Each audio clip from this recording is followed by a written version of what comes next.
Welcome to this edition of Simsbury School News. My name is Dominique Avery, and I'm delighted to welcome you back to this show on the Simsbury school system. It's a show designed to take a peek behind the scenes to help you learn more about our schools. Today we're going to focus on our high school. Not on the academics, which gets lots of attention, but today we'll be discussing athletics and activities. Here to do that is the principal, Neil Sullivan, and the Director of Athletics and Student Activities, Dane, who's in his second year here. Welcome to both of you. Thank you. Thank you.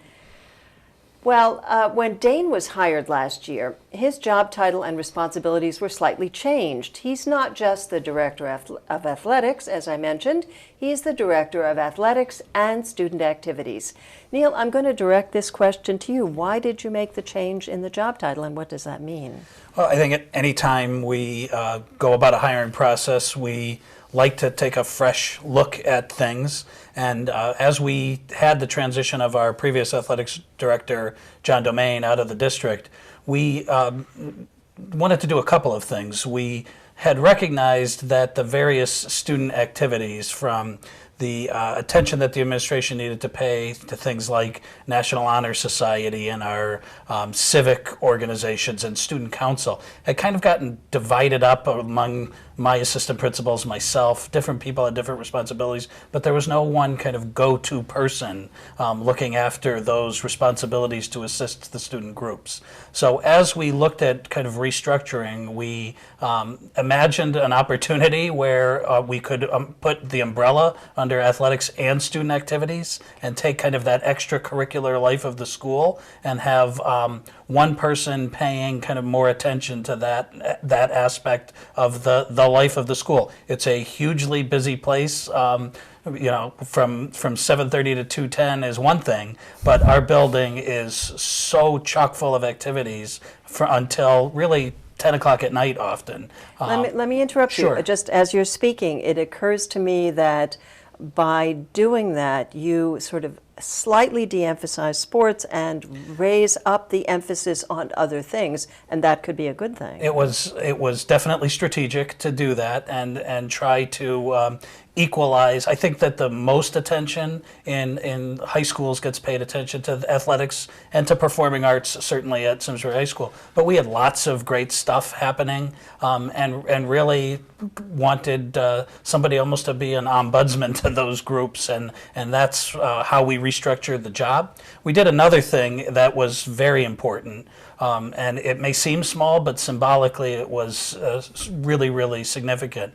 The athletics office in the old location at the high school was kind of tucked in the back of the gym. You had to walk through two gyms to get there, and so as a result it had become very much a satellite office. When we made this change, we actually turned some other offices, and Dane's office is now right at the top of the main staircase of the high school, so that students are by his office constantly. And we did that to say we want to bring this into the life of the school, not have an athletics director that's kind of out on the fringe, but have an athletics and student activities director that's right in the heart of things. That's an interesting concept, and I think we'll get back to it Sure. a little bit. But I feel like we sort of rushed over at Dane's hiring, and I want to go back a step and properly introduce Dane. As I mentioned before, he's in his second year here. He came from the Watertown, Connecticut School District, where he taught math, coached boys soccer, and boys and girls track and field. And in his last 2 years, he served as the Watertown athletic director.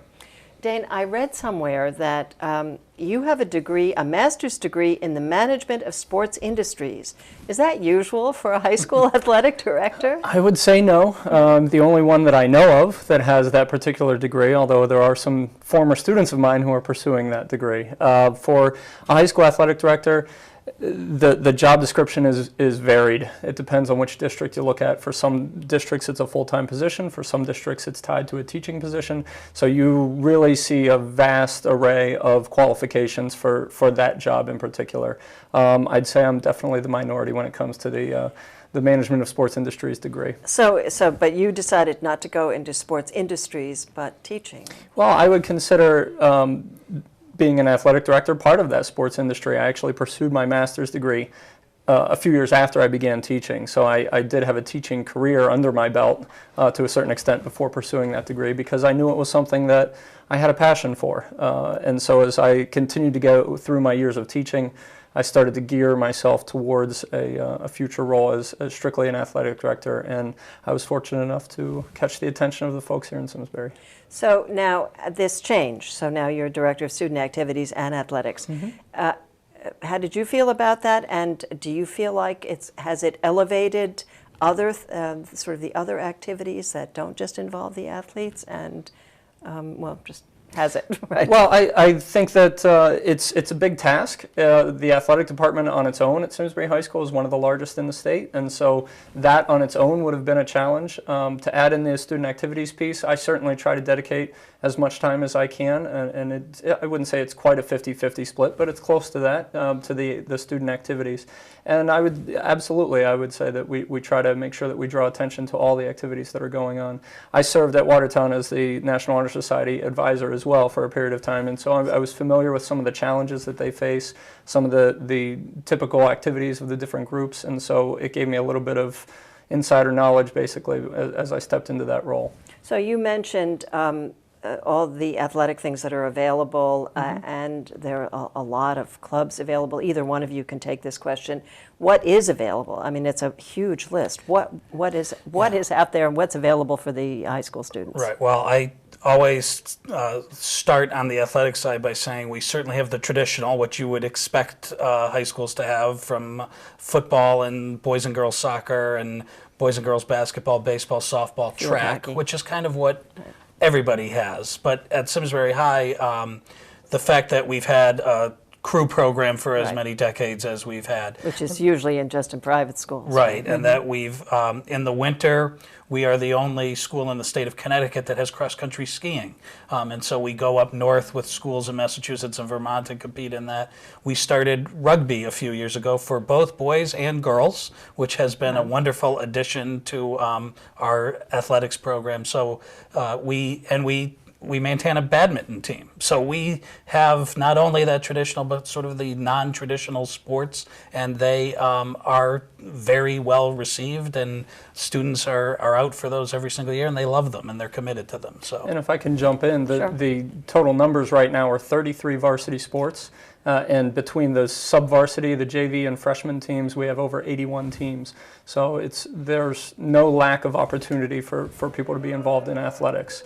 To get to the other part of your question from the activities standpoint, there are quite a few activities. There's National Honor Society, Tri-M Music Honor Society, your mock trial, robotics, debate team, a lot of the typical ones that you would expect to see. But we're never closing the door on that either. We always have an opportunity for people to come to us with new ideas. This year I've been approached by the possibility of bringing back a bike club. There was a group that recently started the Doctor Who Club for the Whovians to get together and discuss. So there's always an opportunity for people to come to us with new ideas, and if there's enough interest in it, we get them up and running. So the bike club, we're the first bike-friendly community in Connecticut. That would make a lot of sense, and we also have all kinds of bike trails. So how many students actually participate in the combined athletics and activities thing? Are there still students who are not engaged in the school? I mean, is that a problem? They're very small in number. Athletics usually is just athletics, playing at least one sport on any given year is usually between 70 to 75% of the students. And then if you add performing arts and clubs in, you're over 90% of the students that participate in some kind of club and activity within the school day. I know our school counseling department, our guidance department, for folks who know that by its old term, are always looking for opportunities if they see a student who is not connected to something to tease out of them what it is they're interested in, find a way. And as we said, there is always an opportunity to start a new club, and that happens all the time. Sometimes they just pop up for a year and they go away, and then sometimes they really become part of the culture. So a few years ago, we had students and adults approach us about a unified theater club where disabled students and abled peers would be put together to do a theater production. It started as kind of a fledgling operation. 4 years later, it's a huge thing that we do. So it's always changing, and there's always opportunity for kids to get involved. Okay, I'm going to stop you here. I just want to bring up something. We're talking about all the wonderful things at the school, but I know that Simsbury High School was in the news quite recently for sort of headlines. I heard about it first from a former Simsbury student on his Facebook page from California. Something happened at the high school. Yep. I don't want to spend a lot of time on it, but I do want to touch base, find out what it was and how it was resolved. Right. Well, one of the things that I learned about that is if I send a listserv out to my parent community to let them know what's happening, the media is going to pick up on it. Right. So that's a little bit of a lesson learned during this. For you. For me, in terms of, you'll have Channel 3 at the door pretty soon. But obviously on our Spirit Week, the last day of Spirit Week, there was an episode that started in the cafeteria with students kind of gathering, from the student perspective, gathering to kind of have some fun class bonding activities in the cafeteria. There was a period where some students were not going back to class. Our administrative team kind of jumped in to try to get students to go back to class. And then really in an unplanned way, the students ended up leaving the cafeteria, and then a whole crowd followed. And it ended up being this spontaneous kind of march through the hallways. It did disrupt classes. So it was problematic. From a student perspective, they would probably tell you they were having fun. So but it went through the hallways for several minutes and then spilled out to the fields. As a result of kind of the unpredictability of it, we did feel the need to cancel the pep rally that had been scheduled for the afternoon. But what I'm really happy about in the aftermath of it is that we decided the weekend passed, we had our homecoming activities, and then we said we've got a teachable moment here with the senior class and get them to see that some things here did cross the line and that the behavior disrupted classes in the school, and that we needed I engaged in a series of conversations. I visited every English class in 12th grade and had conversation with students about what had happened. And in the end, rather than trying to identify students who were involved through our camera system, and it just seemed like a crazy way to go about it, we said to students, if you were involved and you disrupted classes, you owe it to step forward, identify yourself as being involved, and do some community service for the school. And we had nearly 100 students who stepped forward and said, I was involved, I recognize now that it was not the right thing to do. And I think we kind of captured it correctly. So if to go back, I wish it never happened, but once it did, I think we did the best we could with the situation. And you think the students are sort of also on board, and the parents now? I do. The parent community was extremely supportive right from the beginning. I think it took a little while through those conversations with students to get them to kind of see both perspectives, but we opened up a great dialogue about the kind of senior year they wanted to have and that we wanted to have for them. Okay, we're going to take a short break now. Thank you for sharing that with us. And we're going to show you a public service announcement made by a Simsbury High School student last year. And when we come back, we've heard a lot about how many sports there are and how many activities there are. But what we're going to talk about is how high school athletics and activities are funded in Simsbury. So don't go away.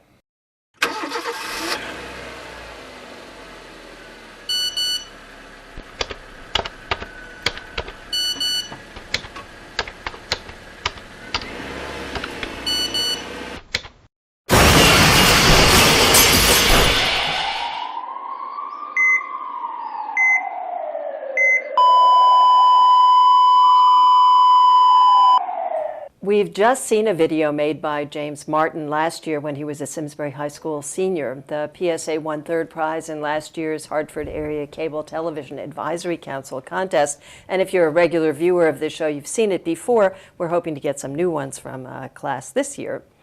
So get back to how Simsbury how sports are paid for at Simsbury High School, there are an enormous number of sports offered at the high school, and I have heard some people complain about the cost. So, Neil, I would like you to tell the people of Simsbury how athletics are funded and who pays for it. How many sports? You said 33 different sports? Who pays for that? The Board of Ed budget supports, in rough terms, the overall cost of the athletic program is about $800,000. And that's a good round number.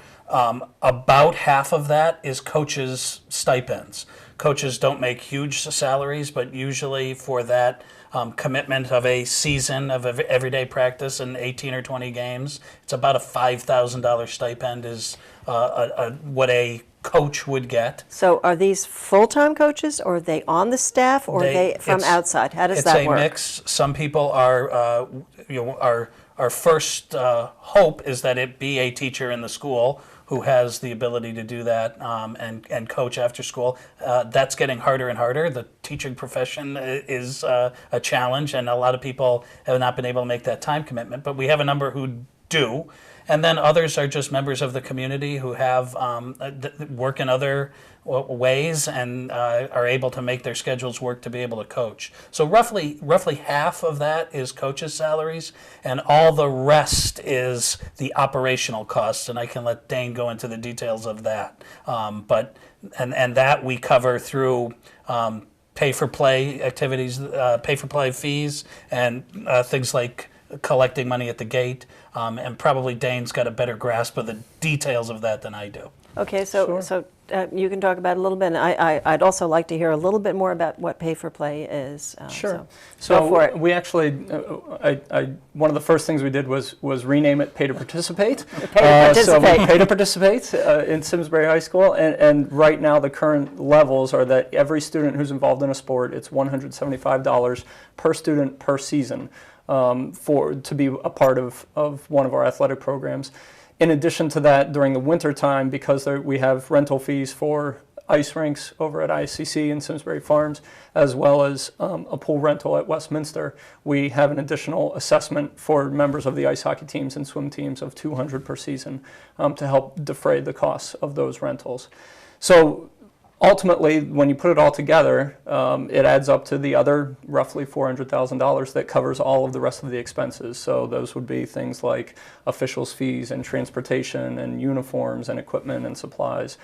So it can be a bit challenging to balance that as we go throughout the year, because certainly participation numbers aren't set in stone. They can fluctuate a little bit, and so it becomes a challenge on my end to make sure that we keep an eye on our pay to participate account throughout the year and make sure that we are able to budget appropriately throughout the year. So what do you say to citizens in Simsbury who don't have kids in the school who say $400,000 for 33 sports? That's insane. Why do we have so many? Why do we need so many? Why are we spending $400,000 on that much? What do you say? Well, I would say it comes back to your earlier question about keeping kids involved. We offer that many sports because there are so many kids who desire to be a part of it. If there weren't an adequate amount of students who wanted to support one of our programs, then we would have to take a look at it and say, is it financially feasible for us to continue with this? Which is actually what happened to the gymnastics program a few years back, is the participation numbers dwindled to a point where it wasn't financially feasible to continue with that program, and it was disbanded. So we're always taking a look at that as we go throughout each year. We want kids to be involved. It's the best way to keep them motivated in the classroom is to have them connected to the schools in other ways. And so we offer that all of the things that we offer as an opportunity for them to be involved. Do you think a good argument is Simsbury is a little bit isolated? If they were students in New York, there would be a whole world open to them. And here, Simsbury is a small town, and the school really has to provide a lot for its students, no? Well, I certainly think that there's a culture to high schools that there is an extracurricular life to them. I think you need to support that. I mean, this is a place where students are trying to find their identity a lot of times within a high school. Right. And I don't just mean sports by that. Certainly the activities, whether it's performing arts or you're a member of our robotics team, that's part of your identity at Simsbury High School. I would argue, too, that from an economic standpoint, something like for a few coaches' salaries, to have hundreds of students involved in the track teams, or 80 students out running cross country for an hour and a half or 2 hours every afternoon. It's actually bang for your buck in terms of keeping kids very involved for minimal fees. Our coaches put in an enormous number of hours, really for modest stipends. And so to me, our taxpayers, I think, are very supportive of that. Maybe not all of them in terms of hoping for a break, but I know I've certainly felt support for the mission of the schools overall. Let me ask you a question. My daughter's been out of the high school for some time, but one thing that I noticed when she was in school is she was not an expert athlete. She loved playing soccer, and she played soccer at a basic level from the time she was young. She wasn't on travel teams. It was all sort of club soccer. When she got to the high school, suddenly it was gone. She wasn't good enough to be on the junior varsity or the varsity, and this beloved soccer, which kept her active, was gone. She joined the track team, but she wasn't fast. Right. She wasn't good. So just at the moment when she could have used an activity, it was gone. And it always bothered me. There was sort of a professionalization of sports for high school students. Does that still go on? We're able to accommodate a high percentage of athletes in our freshman programs. Not always. I would say the ones where you can anticipate cuts, unfortunately, even at the freshman level, really are soccer and basketball and baseball as the three areas that probably funnel the most youth in. So those sports in particular are the ones that maybe face cuts at the freshman or JV level. In most other sports, we're able to accommodate athletes at that level, maybe not necessarily at the varsity level a couple of years later, but in each season we have no cut sports like cross country and track. If people may not be the exact match for every student. Right, that's at a different level, and Right. sort of runners run, and Right. and then but you have this level, so it's still a problem. So I really personally, it's my own pet peeve. Right. Think that that's something that needs to be addressed. Well, we wish that we could accommodate all of them, obviously. I mean, I understand it's competitive. Right. Right. And when I think back to this fall, I believe we had over 100 kids try out for our boys soccer team. To keep 3 teams of varsity, JV, and freshmen, I mean, we had to Exactly. narrow So the you numbers have down. all these boys who've been playing soccer their whole young lives, Right. suddenly not able to do it anymore, and that there must be a way to solve this problem. Well, and I've had some conversations about the possibility at Henry James. They have a very active intramural program Right. after school. Now, after school wouldn't necessarily work at the high school, but it is something that we've Right. talked about to give kids who are interested in the sport but don't make one of the competitive teams Right. an outlet to continue to enjoy the sport at a lower level. Yeah, it's my fervent hope that you do sort of. I'll tell you, I'll share a story about a sport, if you will, like that has taken off in the last few years at the high school. We actually play dodgeball at night in the spring. Oh my goodness! And Most people are canceling dodgeball. No, I'm telling you, our students absolutely love it. It's in a great spirit, and not all of that.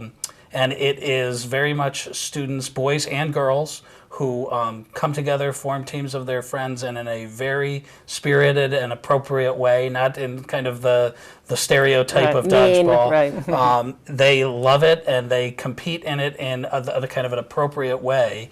And that's the kind of activity that if we could schedule more of that, we'd love to. But our facilities are really Right. so Stressed. busy. It's hard to do some of that. Well, I mean that's very heartening. I mean, dodgeball, if it's not really hostile, is really good It's exercise. really not hostile. I'm sure. I assure you. So that goes along with the issue of obesity, and sort of that's what happens to kids who stop exercising. So are you dealing with that as a problem? Probably not the two of us directly. There have been certainly a lot of changes in the cafeteria selections that have happened.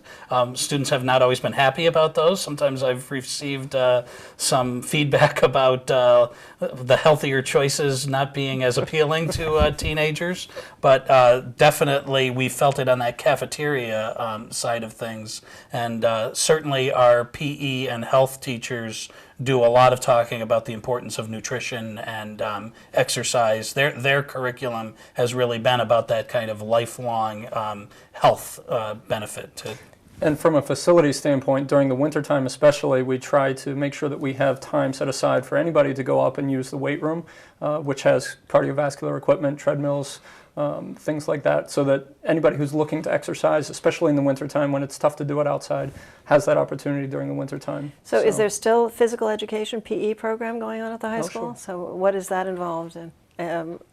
What do kids have to do now?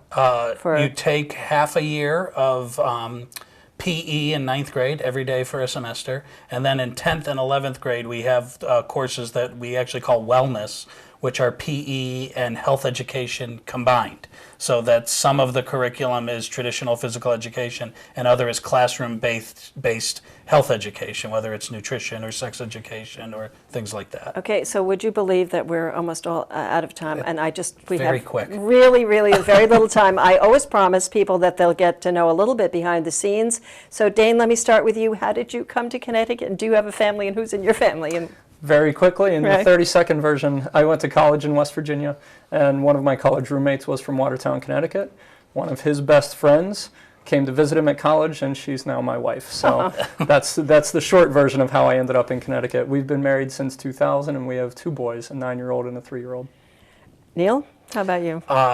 Met my wife who worked in Hartford, and I was living up in Massachusetts, and we started dating and ended up in Simsbury after we got married.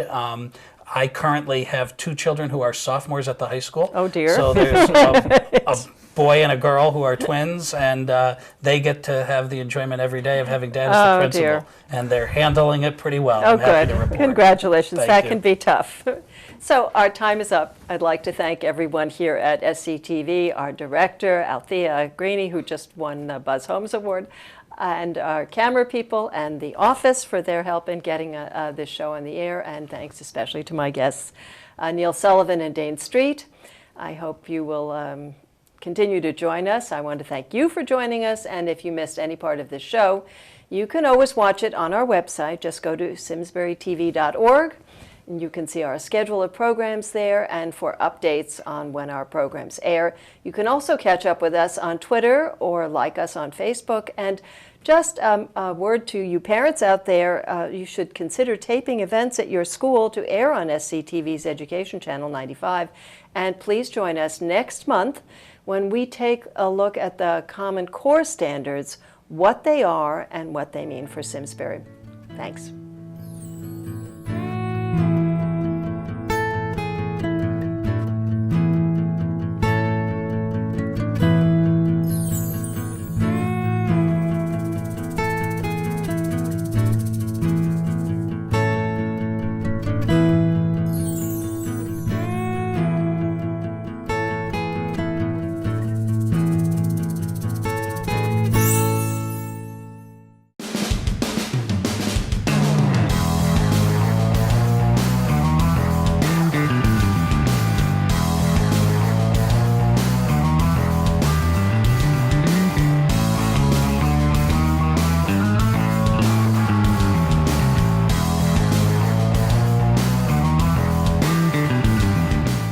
Funding for Simsbury Community Television is provided in part by contributions from viewers like you. Thank you.